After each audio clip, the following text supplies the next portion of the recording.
नमस्कार, एक बार फिर से आप सभी का स्वागत है आज के इस नए वीडियो के अंदर। देखिए आज का ये जो वीडियो है जिसके अंदर हम लोग करने वाले हैं बिहार बोर्ड क्लास 10 हिंदी गोधुली भाग 2 का गदखंड चैप्टर नंबर 9 जिसका नाम अभिन्यो है, जो सर्जक साहित्यकार अशोक वाजपेयी द्वारा रचित पाठ है।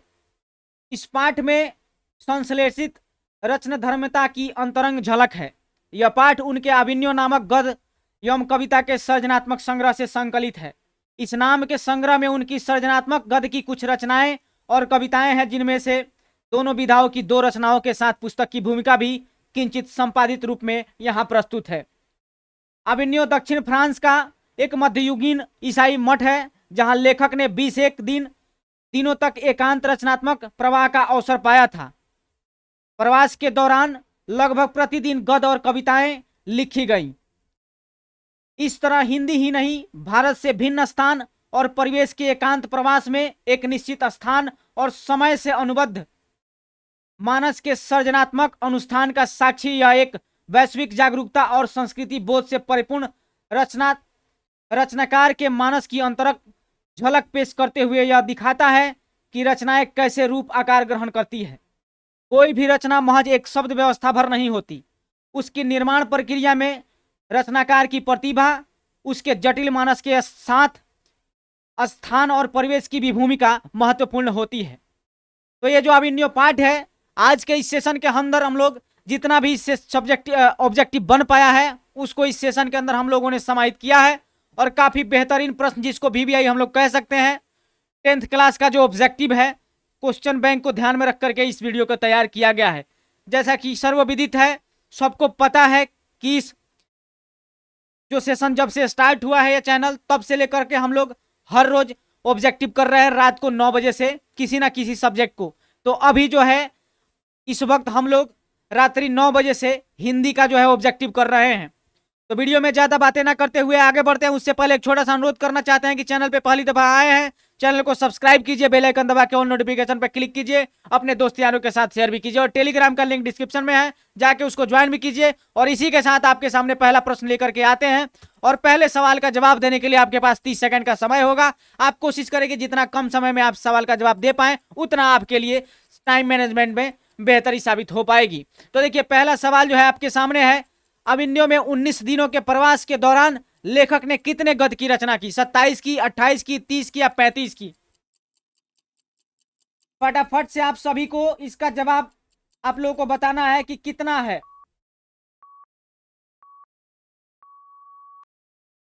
चलिए तो यहां पे जो है, हाँ बिल्कुल, कुल 27 जो गद्य रचनाएं उन्होंने की।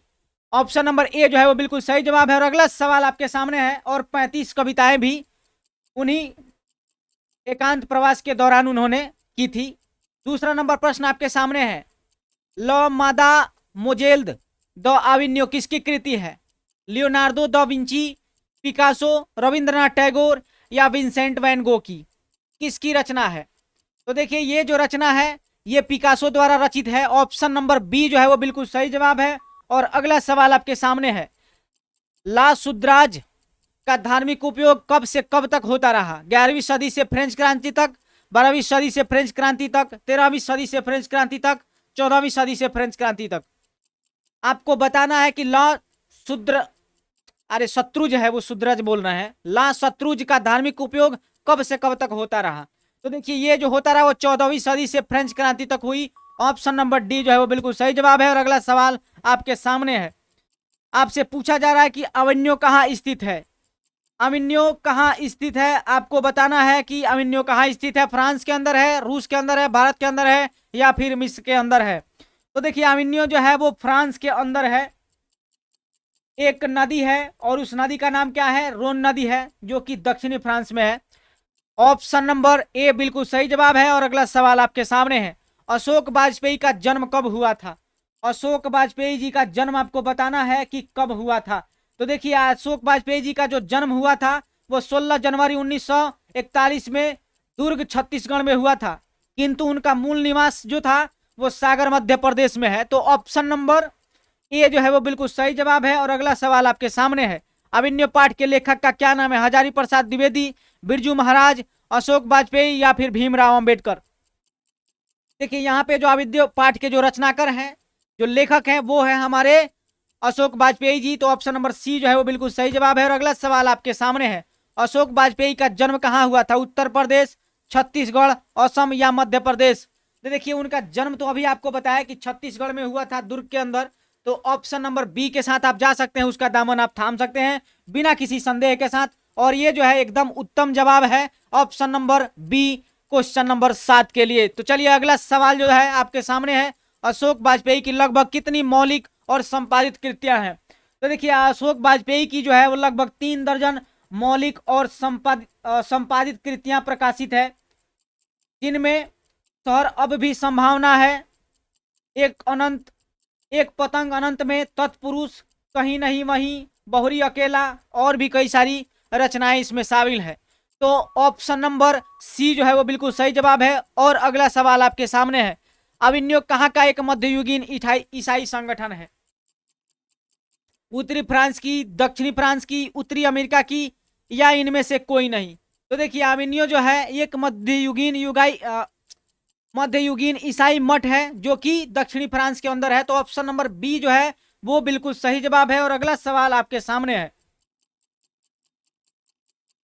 जब जब आपको लगने लगे कि हम बहुत जान लिए हैं, अब हमारे पास पर्याप्त मात्रा में तैयारी हो चुकी है, हम इसको कैसे जांचें? तो आप डेली आप रात को 9 बजे आ सकते हैं हमारे पास इस सेशन को अटेंड करने के लिए। और दूसरी तरफ आप अब क्वेश्चन बैंक को उठा सकते हैं ऑब्जेक्टिव करने के लिए।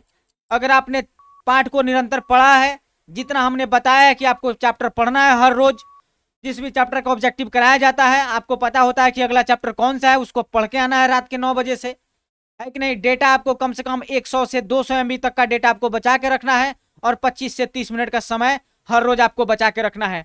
हम आपको भरोसा दिलाते हैं कि जितना भी ऑब्जेक्टिव आपका होने वाला है, उसमें से जो है वो पूरा का पूरा ऑब्जेक्टिव 100% ऑब्जेक्टिव जो है हमने जो सेशन अब तक करवाया है, उससे एक भी बाहर नहीं जाएगा। हम पूरे आत्मविश्वास के साथ ये बात कह रहे हैं, क्योंकि हमने सभी चैप्टर्स को इत्मीनान से पढ़ा है, उसके अंदर से प्रश्न को बाहर निकाला है और आपके सामने जो है वो प्रस्तुत किया है। तो संदेह की कोई गुंजाइश नहीं है। अगर बोर्ड सिलेबस से बाहर प्रश्न पूछता है तब जाके इससे नहीं आएगा, हालांकि ऐसा होता नहीं है कभी भी। और दूसरी सबसे इंपॉर्टेंट चीज कि जो भी प्रश्न आपके परीक्षा में पूछे जाएंगे, वो जो है वो 100 ऑब्जेक्टिव प्रश्न पूछे जाएंगे, जिसमें से आप लोगों को सिर्फ 50 ऑब्जेक्टिव का ही जवाब देना है हिंदी और संस्कृत के अंदर। बाकी सब्जेक्ट में 40 प्रश्न पूछे जाएंगे। मैथ में भी आपका 100 ऑब्जेक्टिव होगा, जिसमें से आपको 50 बनाने होंगे। बाकी आपका सोशल साइंस और साइंस के अंदर जो है वो 80 ऑब्जेक्टिव भी पूछे जाएंगे, जिसके अंदर से सिर्फ आपको 40 बनाने होंगे। तो चलिए 10 नंबर प्रश्न आपके सामने है, अशोक वाजपेयी की माता जी का क्या नाम था? उनके वाजपेयी जी के माता जी का क्या नाम था? कमला देवी, बिमला देवी, निर्मला देवी की लीला देवी? तो देखिए अशोक वाजपेयी जी का जो माता जी का नाम था, उनके माता जी का नाम जो था वो निर्मला देवी था, और पिताजी का नाम परमानंद वाजपेयी था, है कि नहीं? और ये जो वाजपेयी जी हैं, इनकी जो प्रारंभिक शिक्षा जो है वो गवर्नमेंट हायर सेकेंडरी स्कूल सागर से हुई थी, और फिर सागर विश्वविद्यालय से ही उन्होंने बीए और सेंट स्टीफेंस कॉलेज दिल्ली से अंग्रेजी में एमए किया था। तो ये सारी चीजें उनके बारे में जानकारी है। खैर यहाँ पे ऑप्शन नंबर सी जो है वो बिल्कुल सही जवाब है। और अगला सवाल आपके सामने है, अशोक वाजपेयी के पिता का नाम क्या है? श्यामानंद वाजपेयी, रामानंद वाजपेयी, परमानंद वाजपेयी या देवानंद वाजपेयी? तो वहीं अभी आपको बताए हैं, परमानंद वाजपेयी जो था अशोक वाजपेयी जी के पिताजी का नाम था। और अगला सवाल आपके सामने है, विल्नव लॉ अविन्यो का अर्थ होता है? अविन्यो का नया आदमी, अविन्यो का नया गांव, अविन्यो की नदी, अविन्यो का पर्वत? तो देखिए ये जो विल्नव लॉ अविन्यो जो है, इसका अर्थ होता है अविन्यो का नया गांव। तो ऑप्शन नंबर बी जो है वो बिल्कुल सही जवाब है। अगला सवाल आपके सामने है, एक पतंग अनंत में किसकी रचना है? गुणाकर मूले, यतीन्द्र मिश्र, हजारी प्रसाद द्विवेदी, अशोक वाजपेयी?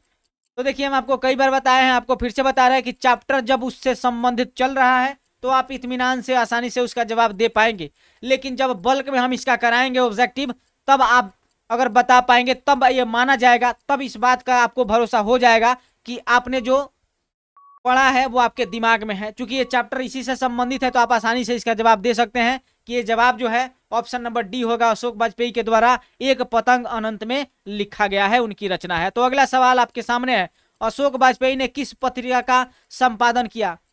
समवेत का, यंग इंडिया का, पांचजन्य का, नटरंग का। तो उन्होंने समवेत जो है, ऑप्शन नंबर ए जो है वो बिल्कुल सही जवाब है। समवेत जो है आंसर बिल्कुल सही हो जाएगा। ये वाजपेयी जी की पत्रिका का पत्रिका है जिसका संपादन उन्होंने किया था। तो अगला सवाल आपके सामने है, अविन्यो दक्षिणी फ्रांस का एक पुराना क्या है भाई? बौद्ध मठ, शहर मठ, शहर मठ बोल रहा है, शहर है, सनातन मठ है, या गुरुकुल है? तो देखिए अविन्यो जो है दक्षिणी फ्रांस का एक पुराना शहर है। ऑप्शन नंबर बी बिल्कुल सही जवाब है। और अगला सवाल आपके सामने है, अविन्यो किस नदी के किनारे है? सोन नदी के, रोन नदी के, झेलम नदी के, या माइंस नदी के? किस नदी के किनारे है? तो अविन्यो ना सोन नदी के किनारे है, ना झेलम के किनारे है, ना माइंस के किनारे है। ये जो है दक्षिणी फ्रांस के रोन नदी के किनारे है। तो ऑप्शन नंबर बी जो है वो बिल्कुल सही जवाब है। अगला सवाल आपके सामने है, ला शत्रुज क्या है? इमारत, पर्वत, ईसाई मठ, या फिर मेरा शत्रु? ला शत्रुज जो है वो एक ईसाई मठ है। तो ऑप्शन नंबर सी जो है वो बिल्कुल सही जवाब है। अगला सवाल आपके सामने है, आंद्रे ब्रेता क्या है? कवित्री, कथाकार, रंगकर्मी, रंग संगीतकार? तो ये जो थी ये एक कवित्री थी। तो ऑप्शन नंबर ए के साथ आप जा सकते हैं बिना किसी संदेह के, बिना किसी डाउट के। ऑप्शन नंबर ए बिल्कुल सही जवाब है। अगला सवाल आपके सामने है, पीटर ब्रुक की कौन सी विवादास्पद रचना की प्रस्तुति अभिनय में किया जाने वाला था? रामायण का, महाभारत का, गीता का, या पुराण का? ये विवादास्पद जो रचना थी वो महाभारत थी, जो किनके द्वारा किया गया था? पीटर ब्रुक के द्वारा किया गया था। तो ये बड़ा मतलब अजीब बात है। ऑप्शन नंबर बी जो है वो बिल्कुल सही जवाब है। और अगला सवाल आपके सामने है, किसने पोप की गतिविधियों पर नजर रखने के लिए किला बनवाया था? इस सवाल का जवाब हम आपसे जानने की इच्छुक हैं। और इस सवाल का जवाब जो है वो आप लोगों को कमेंट सेक्शन के अंदर भी देना है और कम्युनिटी पे भी आपको जाकर के देना है। हम यहाँ पे 20 नंबर क्वेश्चन आपके लिए छोड़ रहे हैं, आपको कम्युनिटी और कमेंट सेक्शन के अंदर आपको जवाब देना है। जो लोग जवाब देते हैं उनका बहुत बहुत धन्यवाद। मुझे काफी अच्छा लगता है कि आप लोगों ने जवाब दिया, सही जवाब दिया, गलत दिया जवाब दिया, इससे फर्क बहुत कम पड़ता है, पर आपने जवाब दिया, ये बहुत ही महत्वपूर्ण है। आपने अपनी इच्छा जाहिर की, आपने प्रश्न का उत्तर देना जरूरी समझा, ये हमारे लिए काफी खुशी की बात है। चलिए, तो ये 20 नंबर प्रश्न आपके लिए है। और अगला सवाल हम फिर से आपके सामने लेकर आ रहे हैं, कार्थूसियन संप्रदाय का ईसाई मठ था, कौन सा था? सुत्रज ला सुत्रज गिरी,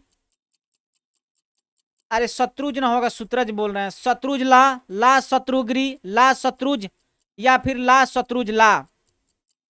तो देखिए कार्थूसियन संप्रदाय का जो ईसाई मठ था, है कि नहीं, ये जो मठ था, कहाँ गया भाई, है कि नहीं? तो ये जो मठ था ये ला शत्रुज था, है कि नहीं? तो ऑप्शन नंबर सी जो है वो बिल्कुल सही जवाब हो जाएगा। और अगला सवाल आपके सामने आएगा, नदी के किनारे भी नदी है, गद्य काव्य किसकी कृति है? अज्ञेय की, अशोक वाजपेयी की, शांति प्रिय द्विवेदी की, या विद्यानिवास मिश्र की? किन की रचना है नदी के किनारे भी नदी? तो देखिए इसी चैप्टर के आखिरी में दिया हुआ है, आप देखेंगे तो आपको पता चलेगा। और ये जो है हमारे वाजपेयी जी का लिखा हुआ है, उन्हीं की कृति है। ये गद्य काव्य जो है वो हमारे अशोक वाजपेयी जी की कृति है। ऑप्शन नंबर बी जो है बिल्कुल सही जवाब है। और अगला सवाल आपके सामने है, शहर अब भी संभावना है कृति किसकी रचना है? विमल मिश्र की, उपेंद्र नाथ अश्वक की, क्या नाम है भाई, अस्क, या गिरिधर गोपाल की, या फिर अशोक वाजपेयी की? शहर अब भी संभावना है, ये हमारे अशोक वाजपेयी जी की रचना है, उनकी कृति है। ऑप्शन नंबर डी बिल्कुल सही जवाब। अगला सवाल आपके सामने है, कुमार गंधर्व क्या है? गीतकार हैं, शास्त्रीय गायक हैं, कलाकार हैं, चित्रकार हैं? जो लोग पढ़े होंगे चैप्टर ना, उन्हीं को इन बारीक प्रश्नों का उत्तर पता होगा। जो लोग ऐसे ही टाल मटोल किए होंगे, टटोले होंगे, ऐसे ही देखे होंगे, ऐसे गर्दन घुमाते हैं ना, ध्यान मतलब ना होकेला कि बैठल बानी पूजा पर, मन बाटे भूजा पर वाला बात, पाठ पढ़ रहे हैं, ध्यान है इंस्टाग्राम पे रील से स्क्रॉल करने पे, या फिर आपका शॉर्ट से स्क्रॉल करने पे, और भी तरह तरह के प्लेटफॉर्म्स आ गए हैं आज की दुनिया में, और भर दिन उसी में लगे रहते हैं। आपका जो समय है उसी में आप लगे पड़े हैं। आपके पास इसके अलावा कई सारी समस्याएं हैं जो आज भी समाधान के प्रतीक्षा में आपके इर्द गिर्द घूम रही है, फिर भी आपका ध्यान उस पर नहीं जा रहा है कि नहीं? आप बेहतर कर सकते हैं। हम इस बात को हमेशा से मान के चलते हैं कि किसी भी विद्यार्थी के पास किसी भी लक्ष्य को हासिल करने के लिए पर्याप्त क्षमता होती है, बस आवश्यकता होती है तो दृढ़ निश्चय की और थोड़ा सा कंसिस्टेंट रहने की और रेगुलर अभ्यास करने की, निरंतर अभ्यास करने की। हालांकि उस व्यक्ति के पास, जो भी विद्यार्थी पढ़ रहा है, उसके पास क्षमता पर्याप्त होती है किसी भी काम को कर लेने की। तो यहाँ पे जो है ऑप्शन नंबर जो हो जाएगा, ऑप्शन नंबर बी हो जाएगा। वो क्या थे? शास्त्रीय गायक थे। एक गायक आप भी कह सकते हैं, गायक भी अगर ऑप्शन में हो तो आप उसको भी टिक कर सकते हैं। तो ऑप्शन नंबर बी जो है वो बिल्कुल सही जवाब है। और अगला सवाल आपके सामने है, अशोक वाजपेयी ला शत्रुज में कितने दिनों तक रहे? 19 दिन, 7 दिन, 1 महीना, 20 दिन। तो देखिए वहां पे जो थे, ये हमारे वाजपेयी जी थे ला शत्रुज के अंदर 19 दिन रहे थे। ऑप्शन नंबर ए बिल्कुल ठीक है। अगला सवाल आपके सामने है, अशोक वाजपेयी का जन्म कहाँ हुआ था? दुर्ग छत्तीसगढ़, करमली चौक बिहार, इलाहाबाद उत्तर प्रदेश, या इनमें से कोई नहीं। देखिए अशोक वाजपेयी जी का जो जन्म हुआ था वो दुर्ग छत्तीसगढ़ के अंदर हुआ था। तो ऑप्शन नंबर ए जो है वो बिल्कुल सही जवाब है। अगला सवाल आपके सामने है, अशोक वाजपेयी का 24 अक्टूबर से 10 नवंबर 1994 तक कुल कितनी रचनाएं की? 5 कविता, 7 गद्य, 15 कविता, 17 गद्य, 25 कविता, 27 गद्य, या 35 कविता, 27 गद्य। तो देखिए इनकी जो थी, इन्होंने उसके अंदर जब वो 19 दिनों में, जब वो क्या बोलते हैं ला शत्रुज के अंदर थे, तो 19 दिनों में इन्होंने कुल 35 कविताएं और 27 गद्य रचनाएं लिखी है। तो ऑप्शन नंबर डी जो है वो बिल्कुल सही जवाब है। और अगला सवाल आपके सामने है, अभिनव फ्रांस का एक प्रमुख रहा है, संगीत केंद्र, कला केंद्र, नृत्य केंद्र, या श्रवण केंद्र। तो ये जो था अभिनव फ्रांस का एक महत्वपूर्ण कला केंद्र था, रंगमंच आप इसको कह सकते हो। तो ऑप्शन नंबर बी जो है वो बिल्कुल सही जवाब है। और अगला सवाल आपके सामने है, पिकासो की प्रसिद्ध रचना का शीर्षक है, विलनौ ल अविन्यो, ल मादो मोजेल द अविन्यो, ला शत्रुज नदी के किनारे भी नदी।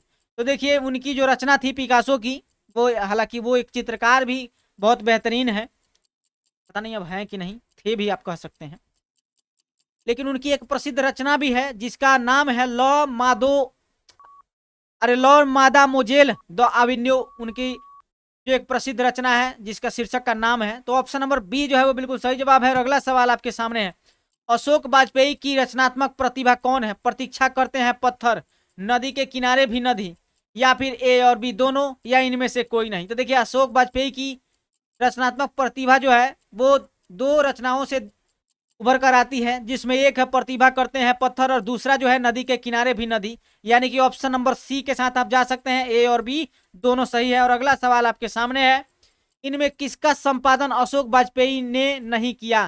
थोड़ी सी जगह, कविता का गल्प, बहुरी अकेला, पहचान। तो देखिए थोड़ी सी जगह इन्हीं की रचना है, बहुरी अकेला इन्हीं की रचना है, पहचान भी इन्हीं की रचना है, लेकिन कविता का गल्प जो है वो हमारे वाजपेयी द्वारा रचित नहीं है। तो ऑप्शन नंबर बी जो है वो बिल्कुल सही जवाब है। और अगला सवाल आपके सामने है, अशोक वाजपेयी को फ्रेंच सरकार द्वारा दिया जाने वाला पुरस्कार है, officer of the order of cross, साहित्य अकादमी पुरस्कार, दयावती मोदी कवि शेखर सम्मान, या इनमें से सभी।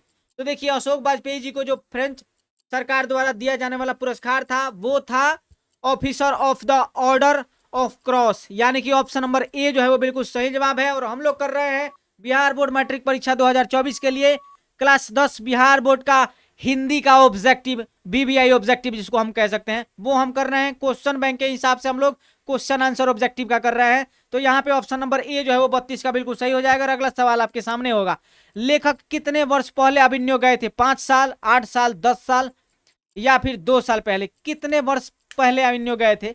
तो जब इन्होंने लेख लिखी होगी उसके 10 साल पहले गए थे। तो ऑप्शन नंबर सी जो है वो बिल्कुल सही जवाब है। और अगला सवाल आपके सामने, पिकासो क्या थे? कवि थे, चित्रकार थे, नाटककार थे, उपन्यासकार थे, कौन थे? तो देखिए पिकासो जो थे वो एक चित्रकार थे, काफी बेहतरीन वो आर्ट बनाते थे, उनका बहुत बेहतरीन आर्ट होता था, वो बनाते थे, चित्रकारी करते थे बहुत बेहतरीन। तो ऑप्शन नंबर बी जो है वो बिल्कुल सही जवाब है। अगला सवाल आपके सामने है, अभिनव में क्या है? प्रसिद्ध शहर, प्राचीन शहर, छोटा शहर, इनमें से सभी। तो देखिए वो अभिनव जो है वो एक प्राचीन शहर है कि नहीं? क्या है? प्राचीन शहर है, एक प्राचीन शहर है। क्या है? प्राचीन शहर है। ऑप्शन नंबर बी बिल्कुल सही जवाब। और अगला सवाल आपके सामने, लेखक ला शत्रुज में अपने साथ क्या क्या लेकर गए थे? पुस्तकें लेकर गए थे, हिंदी टाइपराइटर लेके गए थे, संगीत के टेप लेके गए थे, या इनमें से सभी लेके गए थे? तो जो लोग पढ़े होंगे उनको पता होगा कि जब लेखक ला शत्रुज में एकांत प्रवास के लिए गए थे, तो उस पे वहाँ पे उन्होंने पुस्तक कुछ 2-3 पुस्तकें भी लेके गए थे, हिंदी का टाइपराइटर भी लेके गए थे और कुछ कुछ संगीत के टेप भी लेके गए थे, है कि नहीं। तो ऑप्शन नंबर डी जो है वो बिल्कुल सही जवाब है। अगला सवाल आपके सामने है, अभिमन्यु के रचनाकार हैं कैलाश वाजपेयी, अटल बिहारी वाजपेयी, किशोरी दास वाजपेयी, अशोक वाजपेयी हैं। ऑप्शन नंबर डी बिल्कुल ठीक है। अगला सवाल देखिए, इसको रिपीटेशन नहीं कहेंगे, हम आपको बार बार बताते हैं, इस तरह का जब प्रश्न आता है तो आप इसको रिपीटेशन नहीं कर सकते हैं। ये महज एक प्रारूप है प्रश्नों के पूछे जाने का कि किस किस तरह से एक ही सवाल को बार बार पूछा जा सकता है। तो ये सारी चीजें हैं। तो ऑप्शन नंबर आपको बताना है 36 का प्रश्न जो है उसका जवाब आपको बताना है। रोम नदी कहाँ है, दक्षिण फ्रांस में, भारत में, जापान में या फिर अमेरिका में। तो देखिए ये जो रोन नदी है ये दक्षिण फ्रांस के अंदर है, जहाँ पे अविन्यो शहर जो है वो बसा हुआ है। तो ऑप्शन नंबर ए जो है वो बिल्कुल सही जवाब है। अगला सवाल आपके सामने है, किस समुदाय को मौन में विश्वास है, फ्रेंच को, कार्थुसियन को, जैन को या पारसी को। तो देखिए जब आप चैप्टर पढ़ रहे होंगे तो आपको मिला होगा कि ये जो कार्थुसियन समुदाय के जो लोग थे वो बहुत ही, उनका जो भरोसा था वो विश्वास जो था वो मौन में विश्वास था उनका, है कि नहीं। तो ऑप्शन नंबर बी जो है वो बिल्कुल सही जवाब है। और अगला सवाल आपके सामने है, पोप की राजधानी थी अभिनव, फ्रांस, चीन या शत्रुज। पोप की राजधानी क्या थी भाई, कौन सी थी उस वक्त, लेखक के हिसाब से, इस लेख के हिसाब से, इस रचना के हिसाब से पोप की राजधानी थी, वो राजधानी हो गया है, राजधानी वहां पे होगा, राजधानी थी अविन्यो, फ्रांस, चीन या शत्रुज। तो देखिए पोप की जो राजधानी थी उस वक्त वो अविन्यो थी। तो ऑप्शन नंबर ए जो है वो बिल्कुल सही जवाब है। और अगला सवाल आपके सामने है, अविन्यो दक्षिणी फ्रांस का एक मध्ययुगीन रहा है, हिंदू मठ, मुस्लिम मत, सिख मत या ईसाई मत।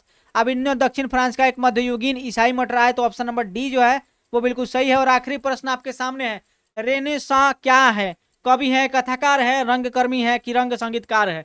तो देखिए रेनेसां जो है वो एक कवि है कि नहीं। तो ऑप्शन नंबर ए जो है बिल्कुल सही जवाब है। और आपके लिए एक अतिरिक्त प्रश्न भी आपके सामने है, कुमार गंधर्व क्या है, आपको बताए भी हैं इस प्रश्न का, तो इसका कोई मतलब रह ही नहीं जाता है, ये अनावश्यक प्रश्न हो गया। और ये मतलब ठीक है, कोई बात नहीं, जस्ट इग्नोर इट। उम्मीद करते हैं कि वीडियो आप लोगों को पसंद आई होगी। वीडियो पसंद आई होगी वीडियो को लाइक कीजिएगा, चैनल को सब्सक्राइब करके बेल आइकन दबाइएगा और टेलीग्राम का लिंक डिस्क्रिप्शन में है, जाके उसको ज्वाइन भी कीजिएगा। और आप लोगों को डेली रात को 9 बजे मिलना है कि नहीं। और उम्मीद कर रहे हैं कि आप लोगों की तैयारी जो है वो जोरों शोरों पे चल रही होगी। और समय जो है वो धीरे धीरे अब निकट आपके परीक्षा की तरफ बढ़ रहा है। आपका फॉर्म भी भरा जा चुका है या फिर भरा जा रहा होगा, अभी डेट चल भी रहा होगा, हो सकता है। तो फॉर्म भी अच्छे से भर लीजिएगा जो लोग नहीं भरे होंगे। और दूसरी चीज़ कि अगर आपके भाई भाई होंगे जो इंटरमीडिएट में पढ़ते होंगे, उनका फॉर्म किसी कारणवश नहीं भरा गया होगा, तो फॉर्म का डेट एक्सटेंड कर दिया गया है इंटरमीडिएट वाला, आप उनको भी बता सकते हैं कि वो फॉर्म जाके भरवा लेंगे। तो चलिए बहुत बहुत धन्यवाद, सब किसी को शुभ रात्रि, फिर मिलते हैं अगले एपिसोड के अंदर।